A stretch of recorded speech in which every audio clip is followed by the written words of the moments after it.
നിങ്ങൾക്ക് ഒത്തിരി പേർക്ക് ഒരുപാട് പ്രയാസമുണ്ട്, ഒത്തിരി ദുഃഖമുണ്ട്, ഒത്തിരി കണ്ണുനീരുണ്ട്, ഒരുപാട് പ്രാർത്ഥിക്കുന്നു, ഒന്നും നടക്കുന്നില്ല അല്ലേ?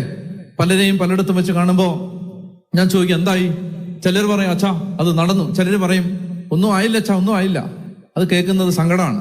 ഞാൻ പറയാണ്, നിങ്ങൾക്കിതാ ഒരു കുറുക്ക് വഴി. കഷ്ടതയിൽ കർത്താവിനെ മനസ്സിൽ പ്രാർത്ഥിച്ചാൽ പോരാ. മനസ്സിൽ ഇങ്ങനെ വിഷമിച്ച് അയ്യോ ഒന്നും നടക്കുന്നില്ല, ഒന്നും ശരിയാ, നോ, നിലവിളിക്കണം. കർത്താവിനെ വിളിച്ച് കരഞ്ഞ് പ്രാർത്ഥിക്കണം. പറഞ്ഞ ഹല്ലേലൂയ. നിങ്ങൾ ശ്രദ്ധിച്ചു കേട്ടോ, നന്നായിട്ട് ശ്രദ്ധിച്ചു കേട്ടോ. അതായത് ദൈവം